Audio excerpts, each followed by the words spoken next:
This is a Balanced Brain podcast with your hosts, Melanie Nicholson and Sean Clift. Welcome back to the Balanced Brain podcast. My name's Sean Clift.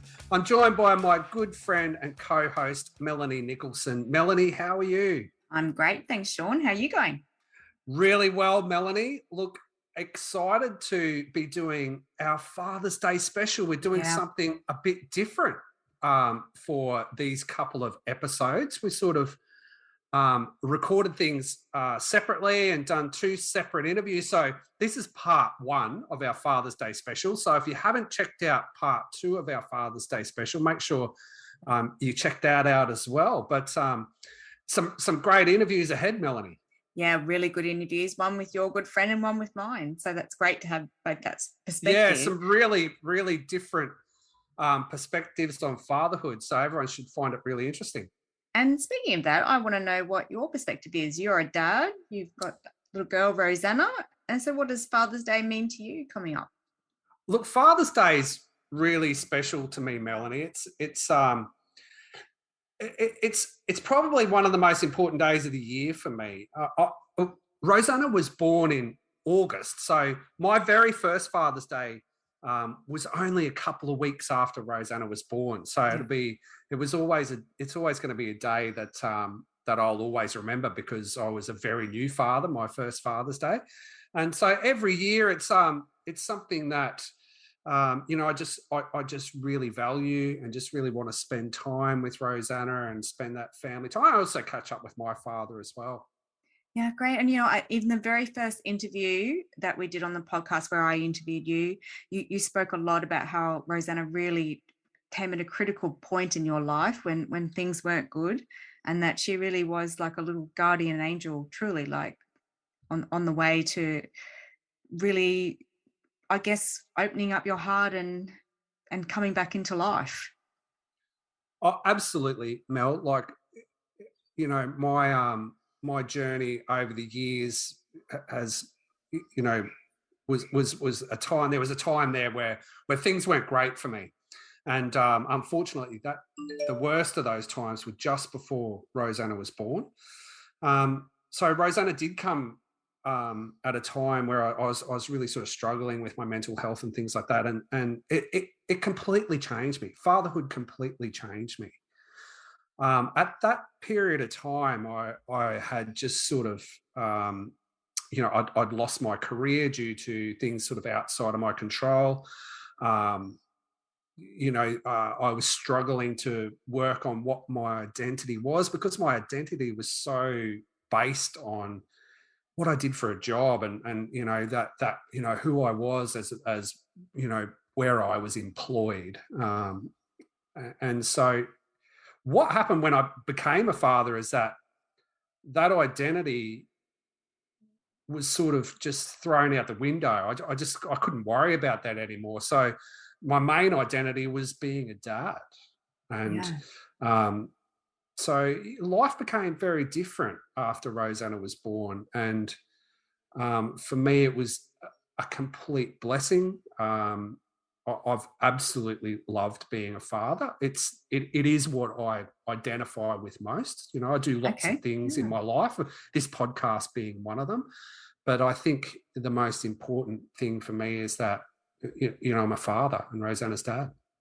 And tell me how your own journey with your dad has informed, or has it informed, the way that you father Rosanna?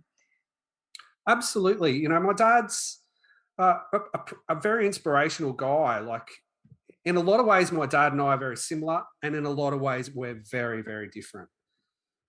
But my dad's a great man. He like whatever happens. When you get older, you sort of realize that your parents are humans, right? So, and that's one of the big things about growing up, is that you realize that when I became a father, for example, I was pretty late to parenting. So I was 40 when I had Rosanna. And I think to myself, well, my dad was 26 when he had me, or 25. Like, I can't imagine what it would have been like for me as a 25-year-old being a father. So all of those things that happen when you were kids, where you sort of, look back on things and think, well, did your parents do the best of jobs? Well, they did. They did what they did. They did the best that they could, and you realise that your parents are humans. But my father was a great dad. He was a very business. He's a businessman. He had his own business. He was running his own business. He was a very busy sort in his work, but he would always make time to be there for my sister and I. And I really value that. I played a lot of sport when I was younger, so it wouldn't be unusual for me to sort of be playing a game, look over to the stands, and Dad would be there in his suit and tie and watching the game, and then he'd be gone afterwards. I wouldn't see him until later on that night or the next morning, because he'd be back doing what he was doing for work.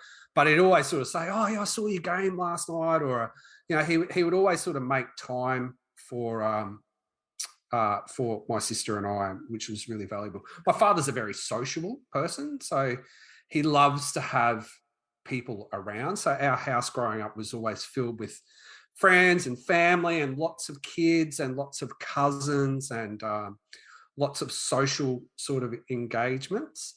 And Dad's very much like that now. So he loves to, have a lot of people around the house.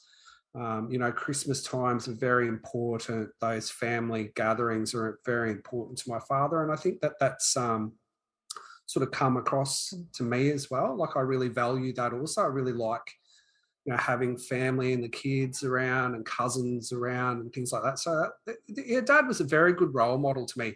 And we've become very close over the years. I think we've become closer since I've become a father as well. And we have a very good relationship. Yes, I've got a very good role model as a father. So Rosanna is 6, right? She's 6, just turned 6. Yeah, just turned 6. So there's obviously that big change when they first start at school, and some of that innocence goes from when they're toddlers and how you experience them then.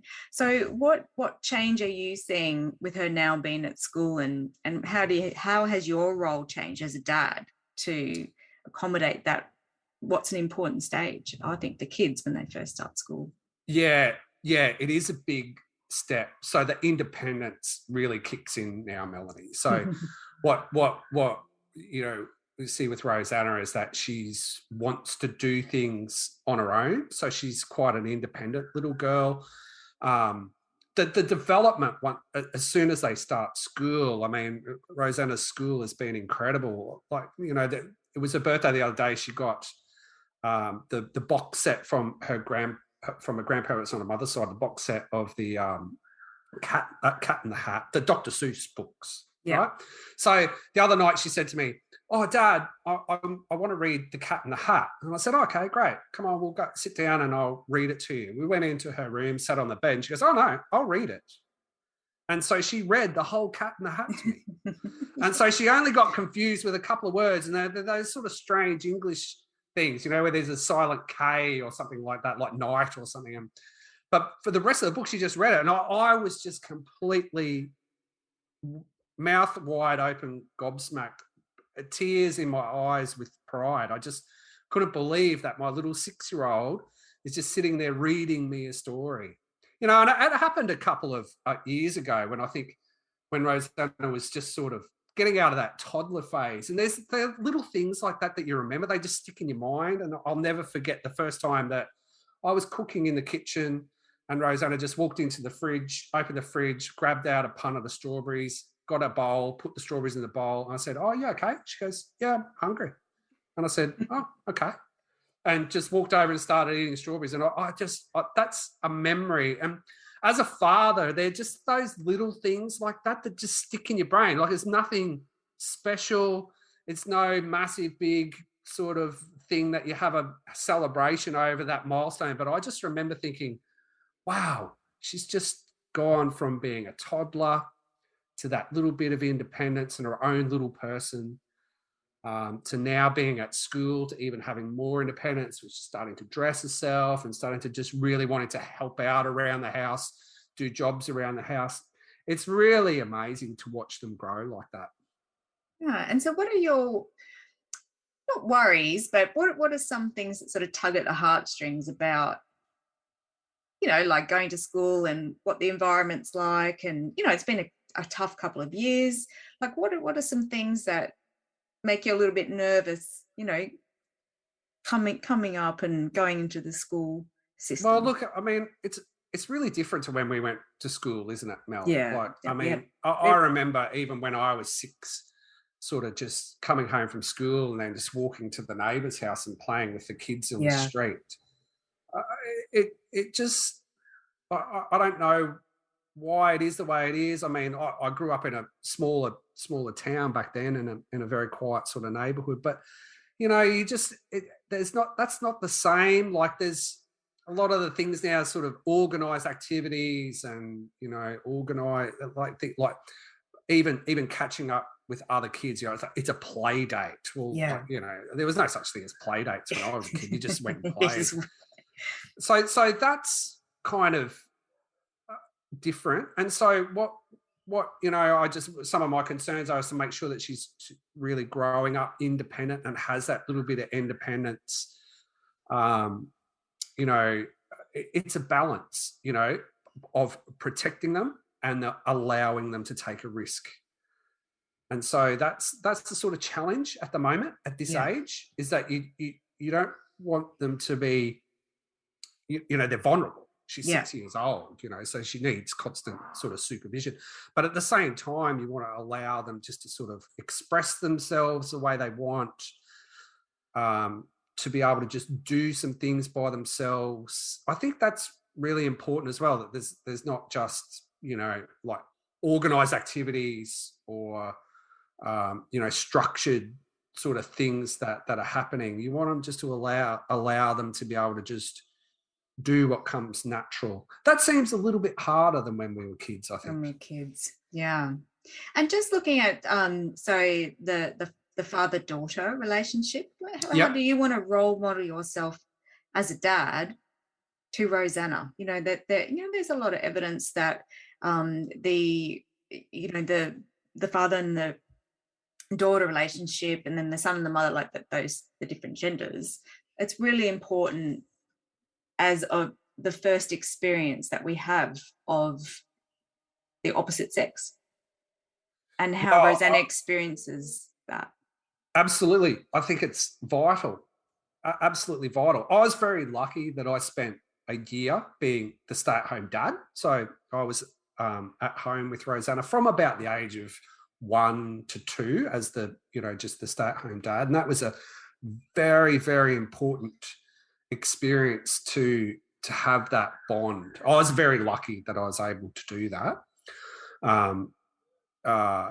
But I think the dad and daughter relationship, the father-daughter relationship, is very important because they need to learn some physicality. So the difference between the way Rosanna is with me and the way that she's with her mum, for example, is that she's very physical with me. Yeah. So she wants a little bit of rough and tumble. She wants to play fight. She's doing jiu-jitsu at school, so she wants to practice all the ninja moves on me, and so there's a lot more sort of physicality with our relationship as in the playtime. So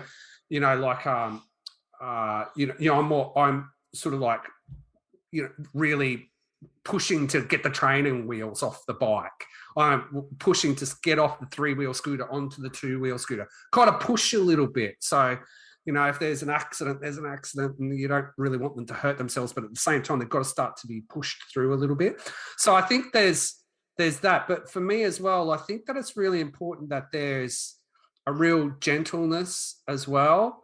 And I'm very affectionate with Rosanna. I like to, kiss her in the morning and give her a cuddle at night. And I always tell her, I said, "Oh, I can't remember if I've told you today." And she'll always go, "Yes, you have, Dad, the 10 times today." I said, What? That you love me? I said, "Of course, yeah. I just wanted to make sure. So okay, darling, I really love you. I love you from my whole heart." So I kind of tell her that all the time. And I think that it's important for girls to have, that gentle touch and that, genuine, gentle affection from their fathers, that they sort of learn what's like what's acceptable and what's what a gentle male will be in her life when she's older. I think it's vitally important. And it is, and that's what the balance is, right? Where there is a little bit more risk taking with dads, but there's also that showing that softer side of masculinity and having that balance. And I think that that's an opportunity that perhaps our generation has had more, our dads. That's right. Rosanna's mum's very, very good with the that emotional growth and that emotional development with her. And I do my very best with that as well. But the father's role is definitely a little bit more physical. It's a bit more of a a bit more of a challenging role in their life, to sort of push them a little bit, to get them out of their comfort zone, but let them know that you're there to protect them. And then at the end of all the fun and games and rough and tumble, that there's genuine love and care and that affection that's very important. My perspective is that I only have a little girl, so I don't know what it is like for little boys, but I imagine it's the same as well. Yeah. And even though it's only been 6 years, is there anything that you would change or take a different approach than? Oh, always, Mel, always. There's you think that you get it right most of the time, but I'd always look back and think that, would I have handled the situation better or differently? Absolutely, all the time. Like, I don't think there's sort of an issue or a problem that you kind of don't reflect on and think, oh, maybe I didn't handle that so good, or maybe I didn't handle that as well as I could have. But there's one thing that I know, is that as long as you're kind of approaching things with, their well-being and love, number one, well, like you can't make too many mistakes, and you've got to forgive yourself. You've also got to forgive yourself, because at the end of the day, I've never had a little girl or a little daughter before. So essentially you're a novice. And then you think, well, I've never had a 3-year-old before. No, I've never had a 4-year-old before. I've never had a 6-year-old before. I've never had a 12-year-old before. So it's a constant learning experience. I think a lot of people talk about the guilt of parenting these days. Like, there seems to be a lot of guilt in parenting, but I'm sure that our parents had that as well. Is that what is that emotion about, do you think? Like, is it because a lot of households have 2 parents working, and it's just super busy all the time? And I mean, I'm pretty lucky. I took a radical change, as you know, and it's documented in my interview on a previous episode. So I took I've got a job that's pretty flexible, so I'm available to sort of change plans, or I can sort of revolve family life and what Rosanna's requirements are around my work. So I'm very lucky in that position. Yeah. But I think just the fact that life is so much busier. I mean, everything's so expensive now, so it's very difficult to raise a daughter with a one income household, whether that's your traditional nuclear family or families that are separated or anything. It would be very, very difficult to do it just with one income, with the expenses the way they are. So that's why there's less of that non-structured play and non-structured activity, because the parents are working, the kids are at aftercare, or they're at some sort of organized activity. And sometimes you feel as though, I'd rather be the one looking after Rosanna than daycare, for example, or after school care. But that's just the reality of life. And so you do feel that guilt. And I know that other fathers definitely feel like they get snowed under with their work, and they're not spending as much time that they would like at home. And I think that's why it is. It's just the pressure of modern life takes its toll. Well, I think that we will finish up with your 3 most important things that you have discovered about yourself from being a father. Well, patience is a virtue. Being a dad, especially a dad to a young girl, nothing happens quickly. So, just things like getting ready in the mornings, getting out of the house, getting day-to-day tasks done. You've just got to be patient. Like, it's hard not to get frustrated and flustered because you're running behind or you're running late, you need to get to work. And then, Rosanna will want to help out with things. So she'll want to help do the dishes and you just want to get them done. But then you think, okay, well, what sort of a message that's sending? It's like, well, no, let daddy do them. You just be patient. Let her come and help. It's going to take twice as long. But what's the lesson? What's the value? Well, it's funny, first of all. Like, it's always really funny. But, that's building that independence. And, later on down the track when you're asking to help for help with things, that they're used to it and they're ready. So patience is really, really important. I think so that this is not in order, because probably number one priority is to tell your children that you love them constantly. Yeah. I don't think you can tell them enough. And they might get sick of hearing it, but they won't down the track because they'll remember that. And, it doesn't matter what's going on in life. It can be pretty chaotic, it can be pretty stressful. There can be sort of really, bad things happening around.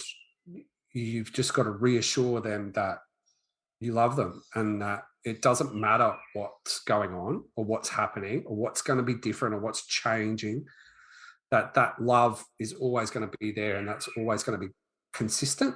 And, so I always tell Rosanna that I love her, and I always tell her that your mummy and your daddy love you very much. Number 3 is allowing them to be their own little person. That there's nature and nurture, but I think that they really they are their own little people, and so you just really want to try and help them discover who that little person is. And so you just allowed. I don't really force Rosanna to do any kind of activity.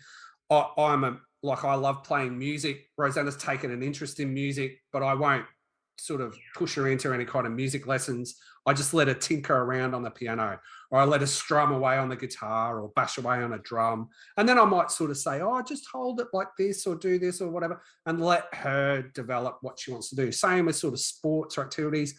She's quite a gifted little sports person, but I haven't pushed her into doing anything in particular. We'll just wait and see what she really takes an interest in and let her develop as much as you can on her own. Just guide her through that. So I think that's really important, is just to allow them to express their own little personality and become their own little person. That's awesome, Sean. Like I know that you're a very involved and very proud dad, and it's a really important role for you. What do you want to leave the listeners with about Father's Day, what it means? And look, I just want to wish all the fathers out there a happy Father's Day. So I wish my father a happy Father's Day. Look, I think that the role of fathers has changed a lot over the years, but I think the fundamentals are still really important. Like, it's really important for kids to have a good male role model in their life, whether it's a father is very important, or as a stepfather figure or whatever it is. Very important to have a good male role model in their life. Being a father is the most important thing for me, and so it's my most valued role that I've ever had. It's something that I take very seriously, and I think about it all the time. But it's a lot of fun as well. Yeah. So, Mel, talking about great fathers, let's throw to the interview we did not long ago. This is a very good friend of mine, Dominic. He's the father of 6 kids. Wow. He's 50, 6. And he's also a grandfather. So he's got a lot of experience, and I think we're going to have a really great chat. I can't wait for that one, Sean. Let's throw to that interview now. Let's go. Great. Thanks, Sean. Dominic, welcome to the Balanced Brain podcast. It's so great to have you. How are you? Good, thanks, Sean. How are you? I'm really great, mate. It's really great to have you on the show. As I said in our intro leading up to this, you've been a real inspiration to me for a long time, Dom, as a father, being a father of a big family. And it's so great to have you on the show for our Father's Day special. So, mate, give us a bit of background to tell us about the kids and the family. How many have you got? Give us the rundown. So I've got six children. Wow. Eldest being 29 and the youngest being 10. My wife and I, we've got 5 children. Ellen came along, my first child. She came along when I was only just 20. Yeah. Fairly young at that point. And then down further, a couple of years later, I've met my wife, and we've moved through with 5 kids. So I've got 4 girls and 2 boys. The two 29, our 20-year-old, 2 girls, and then we've got 2 boys, and then we've got 2 girls again. So a full household, Dom. Busy house, I'd imagine. How do you cope with all of those children? Mate, it's quite stressful at times, but it's quite it's really fulfilling to have a house full of people all the time. I'm one of 6 myself. Not that I was looking at trying to beat my parents or anything like that. It was none of the kids were planned. We just went along with the process, and it was just one of those things. We got to number 4, and do we want to have a 5th? I ummed and ahed a little bit, but I didn't want to hold anything back, and we had my wife and mine, our 5th child. So it was fantastic. Full house all the time. It's so enjoyable to see their friends coming into the house, and Bridget, our second youngest, she had 8 other girls over here last night for flow on from her birthday. Wow. So there was that. It's really good. All the kids have got people coming, and it's an enjoyable place to be. And it's great that their friends find comfort in coming to our place as well. Wow.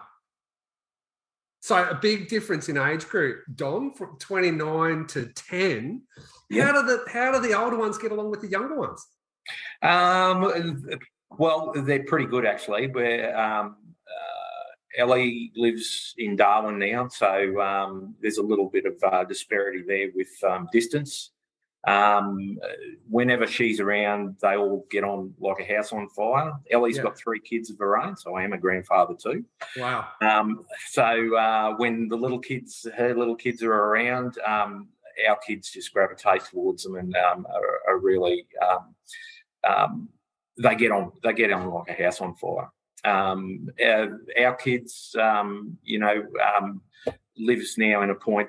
She's just about to step out into the big world. She's doing a degree in tourism and things like that, and she's just been accepted to start work up at Hamilton Island through that.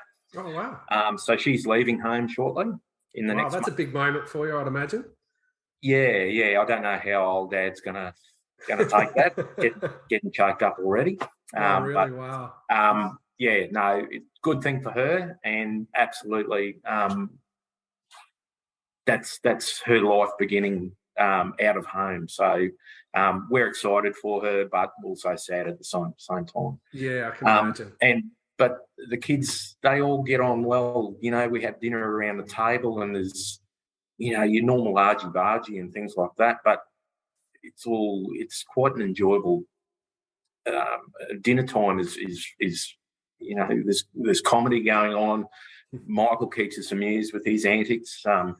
Grace is very upfront, being the youngest. She is 10 going on 30. Right. So she knows the world. And is very quick to tell you about that. I couldn't ask for anything better. And to see them together like that, I know that as they grow up and move on, our get-togethers will be just like they are every dinner night. We'll all be together. We'll all have a laugh. I'm stoked how it's worked out. Dom, how did it feel when you were 20 to have your first child? I mean, that's young. I mean, it wasn't so much back then, but now it seems like very young. So how did you feel when you were 20? To be quite honest, I was I didn't know where to look. I didn't know what to do. I was I was beside myself, really. It was one of those things, the lady I was with, we were only together for a few months, and it sort of transpired that way. I didn't tell my parents at all for quite a period of time, and mum's instinct, as all mothers have that instinct, she knew pretty much very early on, but I didn't have the heart to tell them, and it was a conversation that Mum and I had where I eventually said, this is what's happened, this is where it's at. That was probably rocked me a little bit, but every day after my eldest daughter was born, we didn't make it together, her mum and I, but I made sure that I was there for her at different times. We went through the child support process and all that, so I made sure that I was responsible in that manner and support her through that. And you have a really great relationship with her, Dom, don't you? It's something that you had a really good bond with her all through those years in your early 20s as well. Yeah, absolutely. I suppose Elle's mother and I have never really had any conflict or anything. Yep. It's been sort of amicable with the way things have worked out. Sometimes I haven't been there 100% of the time for her, but I've made sure I've kept in contact and things like that. Although, in recent years with family life and busyness of things, sometimes we have those periods whereby we mightn't talk to each other for a bit of time. But it's almost like we both know each other, and next thing we're both thinking about it, and text message goes through, and how about we catch up? And so there's still that circumstance there of making sure that we're bound. I'll never not. The love's always there. Yeah, sure. Yeah. And Dom, did you have a good role model growing up of what fathering was and what it meant to you, and how you tried to be a dad? Yeah, absolutely. And my dad, worked a lot of shift work. He was a mental health nurse for 40 plus years, and through those growing up years, he was did a lot of afternoon shifts, rotating shifts, and things like that. So there were periods there where he wasn't there, but what he stood for, and particularly the other person I looked up to with regards to being father, was my grandfather, Dad's father as well. And the respect for both those guys is just immense. They've been through a full working life. Dad's raised 6 kids, through some struggles himself, heart issues and things like that. And my grandfather, Pa, as I call him, was just a man that you ultimately respected in everything he did and the way he put himself forward. They're probably the role models for me as I've grown up. Yeah, I totally know what you mean, Dom. I mean, you and I have been friends for over 30 years now, so I know your dad really well, and I've always really respected him. In a way, he's a lot like you. I mean, raising a big family, working as much as you did, and your mum worked as well. She was a nurse as well, wasn't she? Absolutely, yeah. Mum was a nurse, and mum worked shift work as well. So yeah, and so you know, you and your the way you grew up are quite similar. I mean, you've worked really hard as well, Dom, and put all your kids through good schools and through all the sports programs and all of their sort of extracurricular interests. I mean, mate, that's why I chose you to be on the show, because, you know, it's an inspiration as to how you've done it. I mean, I've got one daughter and it's challenging enough with one. So how you've done it with 6 is an inspiration. And I know your dad was the same, mate. I know your dad was the same. Plus a lot of humor there too with your dad, I remember. Absolutely. He's certainly got a different way with words. He sure does. And it keeps us all amused. I mean, some of these antics have really... we reiterate them. I mean, we catch up from time to time, Sean, and with Lex and the guys, and you know, it's his comments that come up ritually, and we still have a laugh about it. It never gets old. No, it never does. So, Dom, what have you done differently as a dad from how you were raised and what you experience? How have you consciously done things differently? Yeah, I suppose I shouldn't really look at my work life, but being a manager along the way, I've tried to take out the best pieces of what I see from people that manage. In my own personal life, I suppose I've also tried to pluck out of dad and pa and also other fathers that I've seen around the place as to what's worked for them and how they've been a father to their own kids. But also, I suppose there's no one book on how to be a father. There's no one line, you've got to be this person to be a good father or to be a father. It's very much moulding yourself into what you see as how you want your kids to grow up. And if I look at, you know, I love my rugby. I've played rugby for years, and I read the legacy book of the All Blacks. And the poise there is to pass the jersey on to the next person in a better state than it was before them. So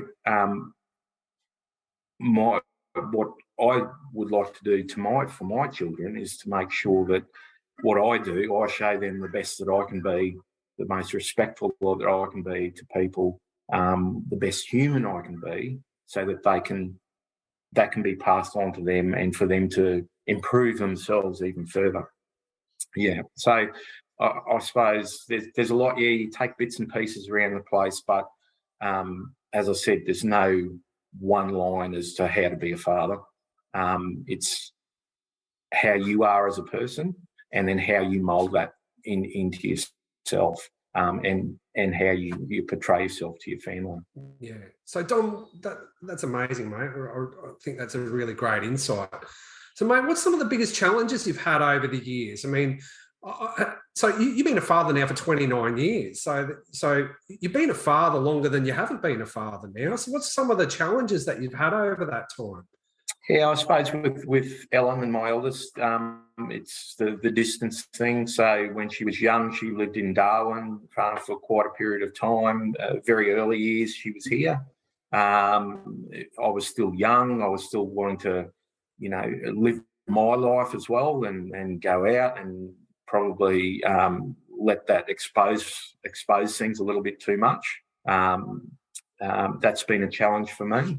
The distance thing with Elle being in Darwin, young up until she was 16, and then in New South Wales, and then she's come home for a period of time. That was a big challenge for me, and a big, you know, probably one of those things that you never get used to. Yeah. But it never stopped me, from picking up the phone and talking to her. And even, there's been occasions where, I was talking to her when she was only a little tacker and talking to her on the phone. And I was a shift worker at the time, and was talking to her on the phone, and I actually fell asleep while I was on the phone. Wow. And I woke up to, "Oh, Mum, I think Dad's asleep." Look, it was challenging, but people have faced worse challenges than that with their family. Other challenge, you've got challenges with every child is different with their personality. Yeah. How they grow up and how they want to perceive themselves. So you get to a point whereby the challenge is making sure you're aware of what their personality is, and probably letting them scope their own personality too. So it's not about, I want you to be like me. No, I want you to be like you, and I want you to grow as you, not as me. I don't want you to live in my shadow. I don't want you to live in my shoes. I want you to expand who you are as a person and grow your personality and be the best person that you can. So that I find that's a challenge. Other challenges, I think, are along the lines of, how society is today. That's a big challenge for me. How I do have some concerns with the kids growing up as to what they're influenced by, what they see, in their friend groups, as they get older, what they confront in those friend groups.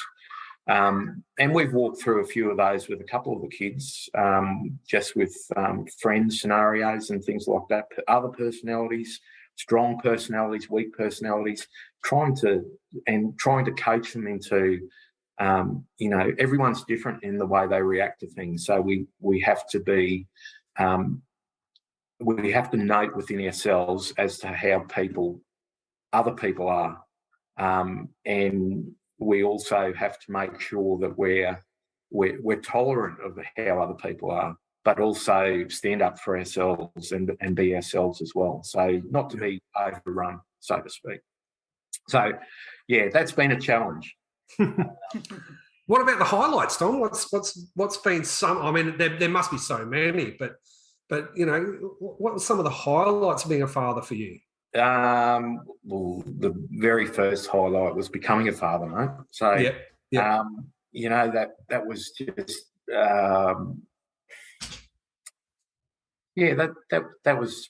that was the ultimate. You grow up with 5 other brothers and sisters and things like that. Never in my wildest dreams did I think I was going to have 6 kids.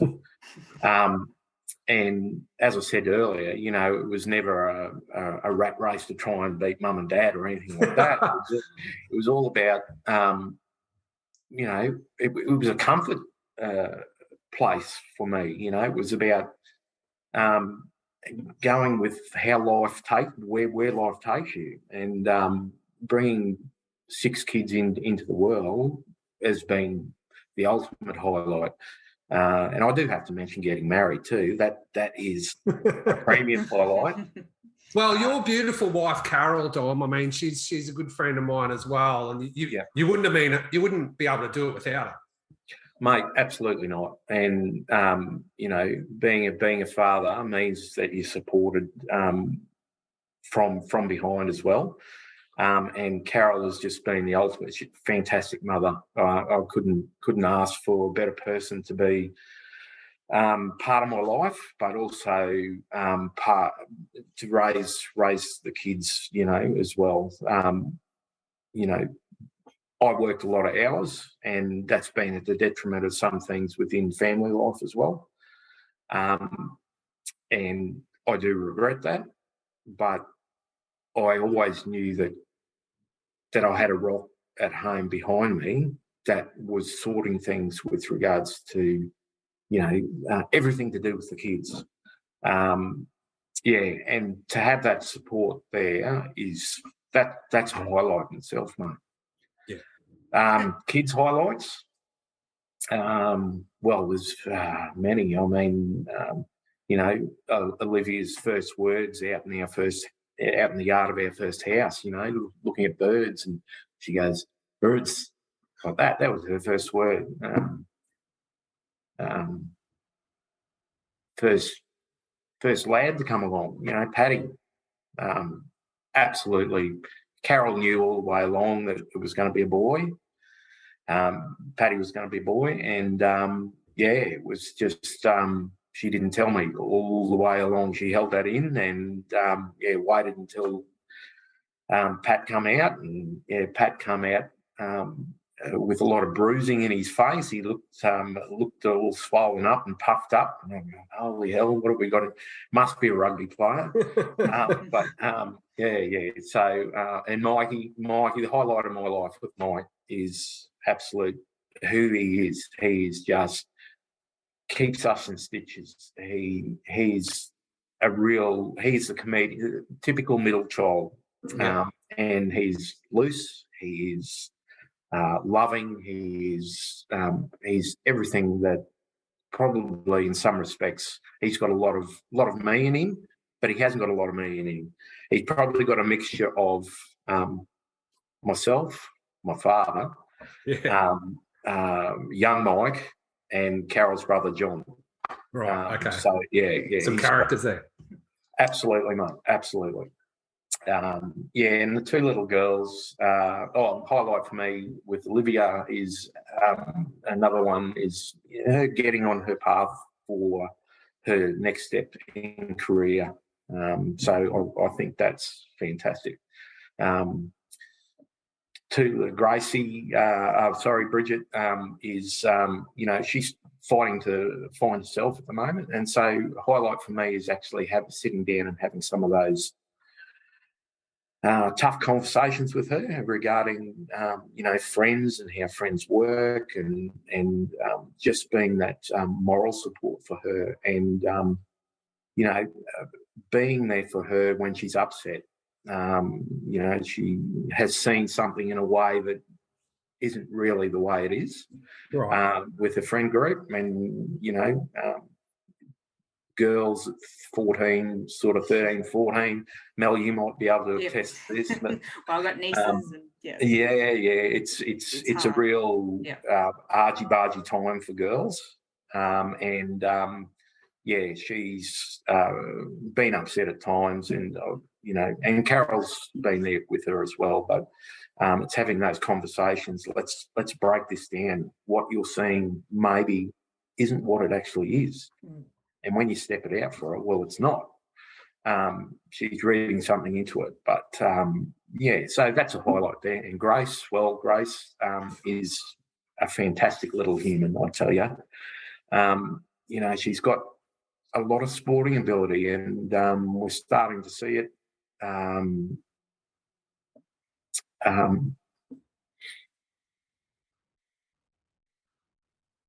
Sorry? No, mate.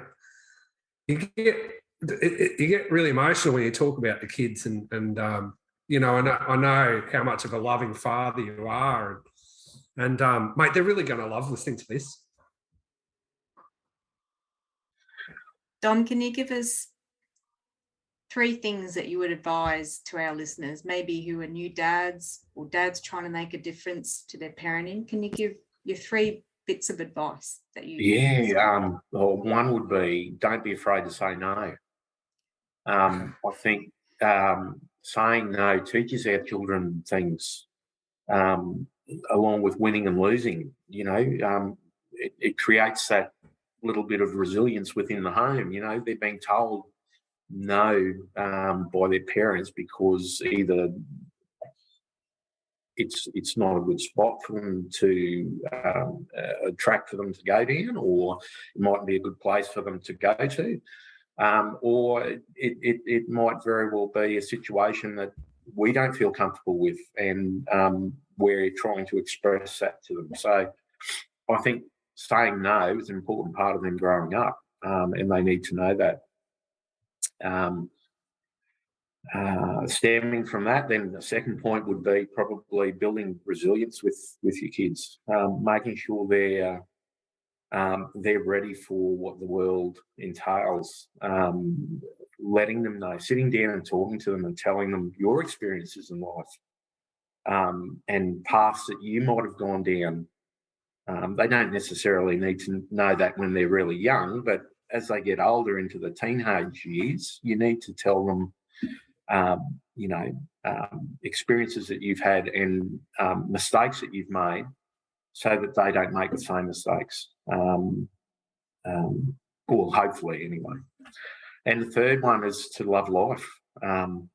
Mike, our middle fella, he's got this saying, he'll come up and he'll say, Dad, someone said to me the other day, you love life. And he says that to everyone just in a bit of a joke. And or it'll be, someone told me the other day, Dad, that you love life. I'm chuffed with that, and that's what I want them to do. I want them to love life. Life's got enough stresses in it, ups and downs, and same with family life. It's to and fro all the time. It's up and down, and you've got to ride that roller coaster. You can't just go, no, don't want to deal with it, because it'll fracture. You want to make sure that you deal with all the ups and you embrace the downs. Other way around. Deal with the downs and embrace the ups, and make the ups really fulfill everyone's life. So, Dom, one of the ways that we sort of finalise all of our interviews, pretty much the same with every guest that we have, is we talk about the hope for the future. So what are your hopes for the future of for you as a father, and the hopes that you have for the kids? My hope is that the kids excel at whatever they do. They be the best people that they can be, and they fulfil their lives. They don't leave a stone unturned. They make sure they explore every avenue that they can. That's within their means and things like that, or even outside their means if they want to go to that extent. That's my hope, and that they just learn, hopefully have taken on board some of the things that, well, both Carol and I have walked them through and guided them through, and they impart that on their kids. I really hope that's the case, and I know it will be, because I can see that sometimes to try and drive respect, you don't really see what the feedback is from that, giving that respect, and I know they respect both us as parents. And that's all I could hope for as well. Great. Thanks, Dom. I think that's a Dom. great way for us to end. Dom, you're an inspiration as a father, and you've been an inspiration to me as a mate over the years as well, being a bit of an older brother figure in my life. So I really appreciate you joining us on the show. Happy Father's Day, mate. Happy Father's Day, Dom, and thank you so much for sharing. No worries, guys. Great to see you, Dom. Cheers. Cheers. Bye.